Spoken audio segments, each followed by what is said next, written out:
37% itu tahu.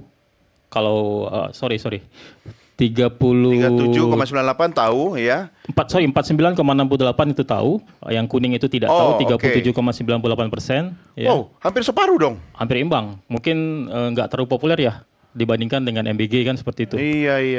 Jadi ada 12,34% yang tidak menjawab seperti itu. Kemudian kalau kita tanya lagi, apakah Anda setuju dengan program lumbung pangan yang dijalankan oleh Bapak Prabowo dan Pak Gibran sekarang? Ya, ini kita jawab dari yang tahu ya, yang tahu program ini. Jadi 17,45% itu sangat setuju, 45,30% itu setuju, 21,15% tidak setuju, dan 5,60% sangat tidak setuju. Jadi kalau di total itu sekitar 50 sekian persen yang sangat setuju dengan program ini. Setuju karena paham, mengerti, atau karena merasa kalau bicara tentang pangan itu menyangkut hajat hidup orang banyak begitu? Iya, saya rasa setuju ini kan bagi masyarakat itu masih secara umum ya, karena kita kan tanya berdasarkan kuesioner, jadi mereka beranggapan bahwa dengan mencetak sawah itu harapannya dapat menghasilkan beras yang produksi yang meningkatkan produksi gitu lah, seperti itu. Ya, seperti itu. Yang nggak peduli petani itu pemilik sawah atau pekerja atau buruh tani begitu ya? Iya. Oke, Pak, ada komentar Pak terkait dengan rapornya dari Pak Denny tadi? Iya, raportnya mengenai lumbung pangan. Saya kira memang kita batasi untuk beras dan jagung gitu ya. Kalau memang tadi disampaikan memang luas yang namanya pangan. Tapi seperti nyendok bubur panas itu kan harus dari pinggir sedikit. Nggak bisa diemplok semuanya gitu ya. Nah, lumbung pangan saya kira ini harus menjadi fokus dari pemerintah. Ini kita kan ada produsen sentra produksi beras ya, Jawa Timur, Jawa Tengah, Jawa Barat, Sulawesi Selatan, Sumatera Selatan, ada 4 besar ya. Ini kalau kita lihat di daerah-daerah masih banyak hal yang perlu dioptimalkan, seperti irigasi, banyak yang rusak, infrastruktur. Padahal mereka itu memproduksi sudah sejak dulu-dulu, kemampuan memproduksinya sudah teruji. Nah, hal-hal seperti ini. Kemudian juga masalah ini ya, masalah penyerapan gabah. Ini juga jadi keluhan ya. 6.500 gabah kering panen. Misalnya, nah ini kemampuan Bulog saya kira harus diperkuat di sini ya. Belum semuanya terjangkau untuk pembelian 6.500.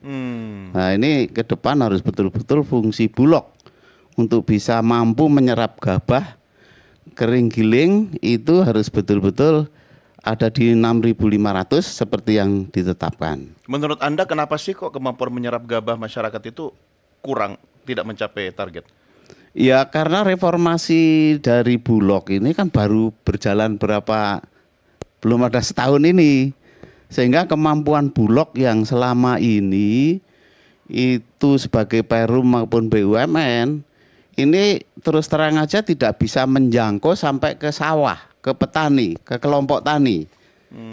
Dulu kan pakai mitra-mitra itu. Iya. Mitra-mitra ini sudah bubar. Iya. Jadi kenapa bubar, Pak? Ya karena misinya Bulog sudah tidak lagi. Sebagai misi utama menyerap gabah, dia harus cari untung, bersaing dengan swasta. Iya, harusnya nggak boleh begitu. Nggak harusnya tidak boleh begitu. Dan tidak ada intervensi pemerintah dalam hal pendanaan. Dia harus pakai bank komersial, Pak. Iya. Setidaknya bisa 20 sampai 30 triliun untuk bisa stok 3 juta misalnya. Makanya Anda dari tadi bilang reformasi Bulog ya. Iya. Jadi bukan cuma Polri yang direformasi, Bulognya itu juga. Bulog ini harus direformasi dan ini sudah menjadi ketetapan pemerintah. Iya. Bulog untuk didudukkan sebagai perpanjangan tangan pemerintah. Dan APBN intervensi di situ. Oke, itu kan hal teknis, Pak Den. Sebentar, kalau persepsi publik sendiri itu kan sebenarnya tidak terlalu detail ya kepada hal-hal teknis tadi kan. Apa sih sebenarnya yang ada di mindset publik bahwa ini program bagus, ini perlu didukung, kemudian akhirnya diukur seperti ini angkanya. Komentar Anda? Jadi gini, kalau di publik itu apa yang mereka dengar biasanya begitu. Secara teknis mungkin tidak banyak yang paham seperti itu. Tapi karena begini, lingkungan strategis sekarang kan sudah berubah. Jadi semua society itu kan sudah terkoneksi satu dengan yang lainnya. Apalagi ada sosial media macam-macam. Jadi opini mereka itu lebih gampang terbentuk seperti itu. Mungkin mereka tidak tahu secara detail seperti apa sih program cetak sawah. Termasuk ini, bagaimana dengan pendapat atau opini masyarakat bahwa cetak sawah bisa membawa Indonesia swasembada pangan? Bagaimana menerjemahkan ini? Betul, jadi kalau dari kita tanya responden yang kita datangin, jadi apakah Bapak, Ibu, Saudara yakin dengan program lumbung pangan atau cetak sawah ini dapat membawa Indonesia ke swasembada pangan? Itu hampir, 79% ya? 79% mereka yakin bahwa program ini akan berhasil seperti itu. 17% yang tidak yakin dan ada 3,45% yang ada reasonnya nggak sih kenapa mereka yakin, mereka nggak yakin, atau ada indikator bahwa mereka yakin karena apa? Kita tanya mereka tahunya program ini dari mana. Itu kan kita bisa cross step. Jadi sebagian besar mereka dapat informasi dari media, Pak. Media ini media pemerintah, media sosial atau gimana? Sekarang media sosial udah pasti. Iya. Paling artinya dominan belum media tentu sosial. juga itu karena keberhasilan media atau komunikasi publik pemerintah dong ya? Saya rasa nggak bisa juga dibilang begitu ya, karena sekarang sudah dicampur lah begitu, sudah menjadi satu. Pemerintah juga menggunakan media sosial untuk sosialisasi, Pak. Seperti itu. Dan terkadang kita nggak tahu yang di belakang itu juga sebetulnya dari orang-orang dari pemerintah kan seperti itu. Iya. Ya kan? Pak Godori, kalau tadi saya pinjam statement beliau fokus beras sama jagung, artinya? Ya, pemerintah sepertinya ya. Tadi saya pertanyakan kan swasembada yang dimaksud apa? Sepertinya diterjemahkan tahun ini ya.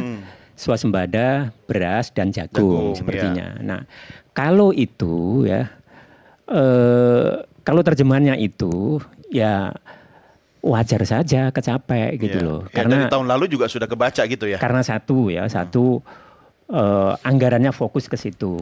Terus semua sumber daya termasuk SDM itu fokus ke situ gitu ya.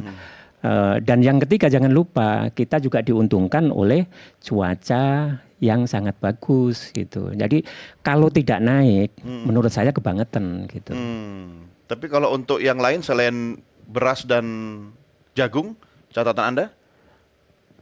Untuk komoditas-komoditas misalnya yang sudah swasembada tentu nggak ada masalah ya. Kayak produk-produk unggas ya, telur maupun ayam pedaging relatif nggak ada masalah. Tapi untuk daging yang lain misalnya sapi sampai sekarang masih impor dan impornya ketergantungannya masih sangat-sangat tinggi. Artinya demikian untuk swasembada tipis harapan kalau daging?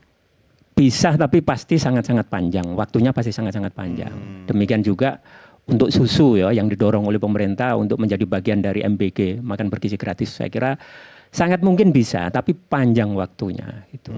Kalau langkah-langkah yang dilakukan oleh pemerintah tidak menunjukkan sesuatu yang kita yakini akan tercapai, ya akan sulit.